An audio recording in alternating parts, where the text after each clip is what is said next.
Hello everyone, कैसे हैं आप सब लोग। सिविल सर्विसेज एग्जामिनेशन की प्रिपरेशन अगर आप इंग्लिश मीडियम में करना चाहते हैं then you are at the right place. Change the medium for UPSC is the name of the channel. You should subscribe the channel and share among all the Hindi medium aspirants also, जिससे कि ज्यादा से ज्यादा Hindi medium aspirants तक जो ये जरूरत है वो उनको मिल सके और वो अपने मीडियम को हिंदी मीडियम से इंग्लिश मीडियम में शिफ्ट कर सकें।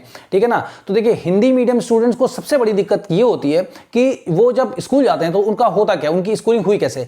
ज्यादा से ज्यादा जो भी उनको इंस्ट्रक्शंस मिले हैं स्कूल में वो सारा का सारा हिंदी में उन्होंने लिसनिंग की है, और इंग्लिश मीडियम का जो स्टूडेंट्स होता है वो ज्यादा से ज्यादा इंग्लिश में सुनता है। तो सबसे ज्यादा जो दिक्कत है उसको सॉल्व करने की जरूरत है कि आप ज्यादा से ज्यादा इंग्लिश में सुनना शुरू करें और ज्यादा से ज्यादा बोलना शुरू करें, ज्यादा से ज्यादा आप लिखना शुरू करें, तो आपकी इंग्लिश जो है वो इंप्रूव हो जाएगी। और कैसे इंप्रूव होगी, देखिए इस लेक्चर को कैसे हम लोग जो है आगे करेंगे। देखिए, ये हमारी 6th क्लास की एनसीईआरटी है अवर पास्ट, जिसका ये 2nd चैप्टर है on the trail of the earliest people. ठीक है ना। उसका ये 12वां पैराग्राफ है। इससे पहले 11 paragraphs has already been discussed. ठीक है ना।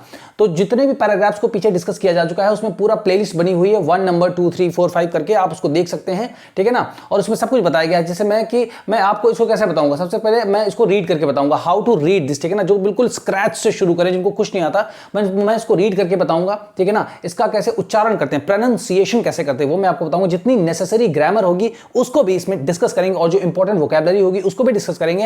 And then we will translate this particular paragraph into Hindi also. तो अब आप सोचेंगे सर हिंदी मीडियम में तो नहीं पढ़ना है, इंग्लिश में स्विच करना है, तो हिंदी क्यों लिखना। तो आपका जो अभी माइंडसेट है वो क्या है, वो हिंदी से वो अभी हिंदी से ही चल रहा है ना। तो इसको जब इंग्लिश का हिंदी लिखेंगे तो हम हूबहू बिल्कुल नहीं जाएंगे कि बिल्कुल वर्ड बाय वर्ड करना, हमें इसका सेंस डेवलप करने के लिए लिखेंगे। और वो जो हिंदी में लिखूंगा उसको आप लोग को क्या करना है, इंग्लिश में ट्रांसलेट करना है अपने मन से, जो भी आपके अपने खुद के वर्ड्स हैं जो कि आपको समझ में आ रहा है, टूटी फूटी कुछ भी। और ये जो नंबर है ना 7080507433, इस पर आपको स्क्रीनशॉट लेकर के सेंड करना है। जो भी गलती होगी I will correct it and I will revert back to you. उसी के बाद हम लोग इंग्लिश स्पीकिंग की प्रैक्टिस भी करेंगे। ठीक है ना। यहीं पर अभी से स्टार्ट करते हैं। ठीक है। तो अब देखिए, ये जो हमारा सेशन है इसको हम लोग कैसे प्लान करेंगे। देखिए, स्टार्टिंग में मैं आपको इसको पूरा थ्रू आउट इंग्लिश में पढ़ाऊंगा, इंग्लिश में मैं इसको रीड करूंगा, फिर मैं इंग्लिश में इसको एक्सप्लेन करूंगा आपको फुल्ली। ठीक है ना। आपको बिल्कुल भी टेंशन में आने की जरूरत नहीं। आप सुनिए, आप देखिए कि आप लोगों को कितने बड़े गलतफहमी में रखा गया है आज तक। ठीक है ना। आप जब सुनना शुरू करेंगे तो 90% you will be able to understand. ठीक है ना। तो मैं पहले इंग्लिश में बोलूंगा, उसके बाद जब मैं एक बार इसको इंग्लिश में 100% एक्सप्लेन कर दूंगा आपको, फिर उसके बाद क्या करेंगे कि फिर इसको हिंदी में ट्रांसलेट करेंगे और फिर मैं आपको हिंदी में भी इसका मतलब बताऊंगा, जिससे कि स्लोली स्टेप बाय स्टेप हमको आगे बढ़ना है। ऑलराइट, सो चलिए स्टार्ट करते हैं। Okay, so this is the 6th class NCERT, that is the our past. So you see s here, right, the extra s. So this extra s shows that the past is not only one past, there are many past for different people. All right, so that is why this particular book is named as Our Pasts, not Our Past. So it is in the plural form, it is not in the singular one. All right, I will make you understand in Hindi also, so just don't worry, just listen to it what I'm saying for 5 minutes. All right, so now this is the name of the 2nd chapter, on the trail of the earliest people. So now whenever you are reading any chapter, when you are reading the Hindu newspaper also, whenever you are reading the editorial, so whatever the heading, whatever the title of any chapter or any editorial, so here is like actually this is the on the trail of the earliest people. This is the name of the 2nd chapter. So first of all we need to decode this. First of all we should try to understand it. First of all we should just try to know that what the meaning of this particular title means. And once we'll get to know, then most of the story will come to our mind that okay, yes, okay, the meaning of this particular chapter is this. So this particular chapter is going to talk about all these things which this might be having. All right, so let us try to decode. So here it is like the earliest people. All right, so the is the article. You must have heard about the word article. You don't have to put any strain on your mind. You have to just think about that. The is the article, right? So you think, yeah, it is the article. So it is the definite article. So I am taking you with the grammar also little, but just introduction. You don't have to make any notes. You'll have to listen every single day. All right, because I decode this chapter's line every single day. So what happens? The is the article. And which article? Definite article. All right. So why definite article is used before earliest? Because early, see, there are 3 verb forms: early, then earliest. ठीक ना? Earliest. So earliest is the 3rd form, that is the superlative degree. Means suppose if you wake up early in the morning, like 4 o'clock, suppose you wake up. Okay, I give this example to everyone. Okay, every now and then. Suppose you wake up early in the morning, 4 o'clock. All right, so 4 o'clock is like early morning. But if you wake up like this, 12:01 a.m., it is like the earliest. ठीक है ना, earliest, you have just gotten up earliest in the morning, like earliest, so means superlatively, that is why the is added, that is why the article is added. All right, so the earliest people, earliest means the people who have lived on this earth 20 lakh years back. Okay, so this is what is being talked about in this particular chapter, that the people who have stayed or lived on this particular earth, okay, on this planet 20 lakh years back. Okay, so we're going to talk about this for what? On the trail of the earliest people, means on the trail. What is the meaning of trail? Trail is like an address, okay, or like the mark, like address or mark, like where they must have stayed, where they must have lived. They must have lived around caves, must have lived around the rivers, jungles, all these areas they must have lived so that they could survive, right? So it means the earliest people. So first of all, this chapter talks about it, that the earliest people. So about what? Earliest people's address, like where they used to live, what they used to eat, what kind of weapons, what kind of tools they used to use, right? What kind of things they used to eat, what kind of clothes they wear, what kind of music they used to listen, what kind of place they used to saw. All these things we just get to know about these kind of people. So which is the people? The earliest people, right? So I think this is the clear. Now we are going to talk about that the making stone tools. Now when the earliest time, you just try to recall like 20 lakh years back, what used to happen.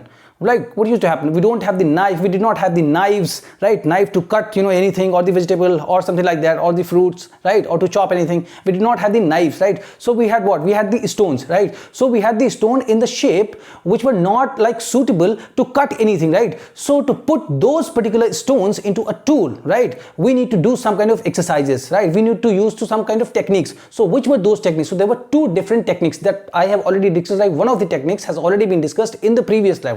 So that was the stone on stone, all right? Stone on stone, like we have to take one stone in one hand, okay, and the another stone we used to use it as a hammer, and we'll have to put it again and again to strike off the flakes, so that we could put this particular stone into a proper tool, so that we can use it for whatever the purpose we just wanted to use them. All right, now here it is like making stone tools. So that means how to make the stone tools, right? Then now there are two techniques. Okay, so two techniques we have already talked. Like one of the techniques has already been talked about in the previous lecture. Okay, so now here we are going to talk about the second technique. Okay, and the first technique is stone on stone. Okay, check out the previous video, you'll understand. I have given you examples with the stone and stone, right? You'll be able to understand better. Now the second technique is like the pressure flaking.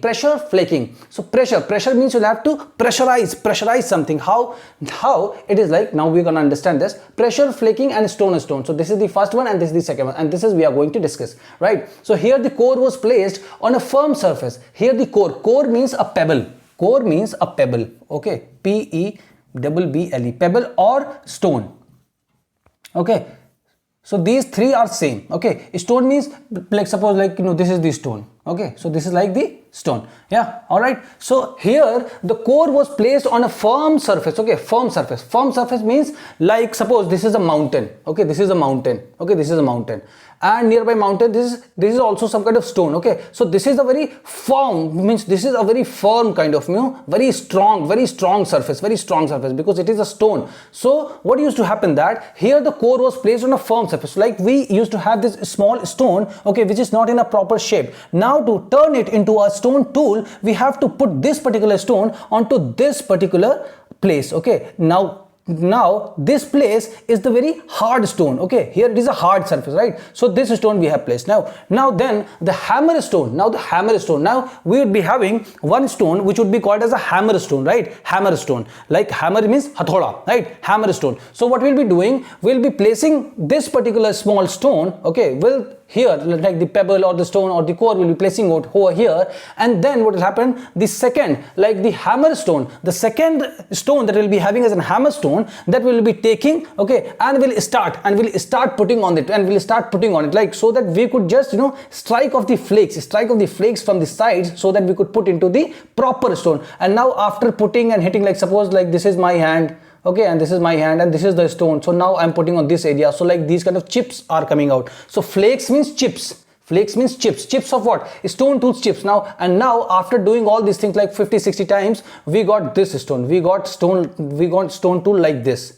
Okay, so this is the pointed one. This is the pointed one. Okay, so this is, we can say, the stone obtained from this. All right, so now what we can understand out of this particular thing, that the second practice, now the second technique we can say, is that the core is placed on a firm surface. So this is the firm surface, and this has been placed on this particular, okay, the small stone has been pushed on this one. Okay, all right, and the hammer stone was used on a piece of bone or stone that was placed on the core. So this was placed on the core to remove the flakes. To remove the flakes means unnecessary things that are like, this uneven shape, just to put into this particular shape, like this, right, like this. So this becomes a stone. All right, so this becomes a proper stone. All right, that could be shaped into tools. Okay, that could be shaped into tools. So now this has been shaped into tools. So now we'll be talking about in Hindi. Okay, कि क्या मतलब है. अभी तक आपने सुना तो कुछ ना कुछ तो आपको समझ में आया होगा. Mostly I think you would have understood something, right? अब क्या करना है, देखिए, अब इसको हिंदी में लिखते हैं थोड़ा सा, ठीक है ना. अब इसको हिंदी में लिख करके देखते हैं कि क्या है. देखिए, मेकिंग स्टोन टूल्स मतलब क्या होता है, पत्थर बनाना, ठीक है ना. मतलब क्या है, मेकिंग स्टोन टूल्स, पत्थर के औजार बनाना, ठीक है ना, पत्थर के औजार बनाना. All right, this. Now how to do that? The first one is like two techniques. Okay, so दो तकनीकियां, दो तरीके से बना सकते हैं,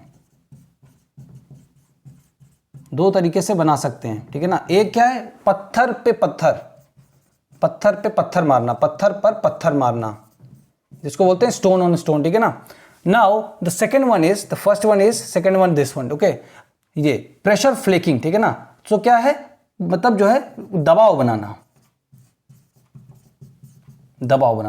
ठीक है ना. Now how to do this, मतलब कैसे बनाते हैं, तो क्या करते हैं, here the core was placed on a firm surface, ठीक है ना. जो छोटा पत्थर है, मतलब यहां पर या इसमें, इस टेक्निक में, मतलब कहने का है, इस टेक्निक में छोटे पत्थर को मजबूत सतह पर रखते हैं. प्लेस करना मतलब रखते हैं, छोटी सतह पर मजबूत सतह पर रखते हैं. राइट, मजबूत सतह पर रखते हैं, ठीक है ना. The hammer stone was use on a piece of bone और stone that was placed on the core, ठीक है ना. अब हैमर स्टोन है, मतलब एक हथौड़े के रूप में एक पत्थर, हथौड़े के रूप में एक पत्थर से, ठीक है ना. क्या है, the hammer stone was used on a piece of bone and stone that was placed on the core, ठीक है ना. तो अब क्या करना है, मतलब हथौड़े के रूप में एक पत्थर, जो दूसरा पत्थर है हमारा, ठीक है ना, और जो एक पत्थर को हमने यहां पर रख दिया, अब ये दूसरे पत्थर से हम इस पर मारेंगे ना. सो हथौड़े के रूप में एक पत्थर से दूसरे पर वार करेंगे, दूसरे पर प्रहार करते हैं. राइट, दूसरे पर प्रहार करते हैं. To remove the flakes that could be shaped into tools. अब ये ग्रामर जो है ना, कुड बी का मतलब होगा कि जो है हो सके, ठीक है ना, जिससे कि, है ना, टू रिमूव द फ्लेक्स, है ना, प्रहार करते हैं, किस लिए करते हैं. अब यहां पे हम कुछ ऐड कर सकते हैं ना, एक दूसरे पर चिप्स निकालने के लिए, मतलब टुकड़े हटाने के लिए प्रहार करते हैं, जिससे ठीक है ना, that could be shaped into tools, ठीक है ना, जिससे कि वो किसका, मतलब औजार का रूप ले सके, औजार का आकार का हो सके, ठीक है ना, औजार के आकार का हो सके, ठीक है ना. So now what we need to understand कि हमें इसको इस तरह नहीं देखना है कि बिल्कुल अरे हु बहु देखना. We have to develop our sense because we are changing our medium and this is the NCERT, we are reading the UPSC syllabus material, right, nothing else. So आप इसको पूरा का पूरा जो भी आपको लिखा, जितना ही मैंने आपको समझाया है, एक बार दो बार वीडियो देखिए, उसके बाद just try to understand. It is easy, people are changing and people are getting into the civil services. Alright, तो आपको इसको क्या करना है, आपको अपनी ओन वर्ड्स में you have to translate this, जो भी आपको समझ में आ रहा है you have to translate it. Okay, और ट्रांसलेट करने के बाद whatever you can understand, देखिए इसका मतलब होगा यहां पर कि हो सके.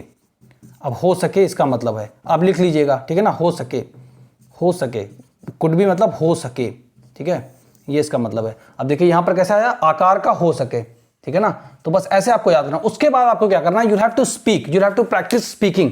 कि अब जैसे मैंने आपको स्टोरी बताई ना कि स्टोन ऑन स्टोन, ठीक है ना. So we have to use, like we used to hold, Okay, like we have to hold one stone in one hand, and the second stone we used to have, like, you know, we actually used to have what? We used to have what? Just we have to try to recall just some story that was spoken just before. So आपको ऐसी दिक्कतें आएंगी, आपको याद नहीं आएंगी चीजें, आपको लगेगा अच्छा कैसे, again you have to revise, क्योंकि एक बार में किसी को समझ में नहीं आता, then you have to revise. तो क्या करना है, एक तो हो गया हमारा स्टोन ऑन स्टोन, मतलब क्या है, एक पत्थर हाथ में लिया, ठीक है ना, और दूसरा पत्थर हाथ में लिया, तो जिस स्टोन को टूल्स बनाना है उसको हाथ में लिया, और उसके साइड साइड के जो एरिया है उनको निकालने के लिए इससे उस पर जो है उस पर मारना शुरू किया, ठीक है ना। तो ये हो गया स्टोन ऑन स्टोन, ठीक है ना। और दूसरा क्या है कि एक जैसे ये हार्ड सर्फेस है ना, सो मतलब this is the hard surface, ठीक है ना, ये मजबूत सतह है, इस पर उसको रख दिया पत्थर को, फिर उसको पकड़ के ऐसे ऐसे प्रेशराइज करके ऐसे ऐसे रगड़ रगड़ के निकाला उसके साइड के फ्लेक्स जो भी है ना। तो ये हमारी दो टेक्निक्स हो गई। अब इन दोनों टेक्निक्स को you just try to speak कि यार actually there are two techniques of making stone tools, there are two techniques of making stone tools,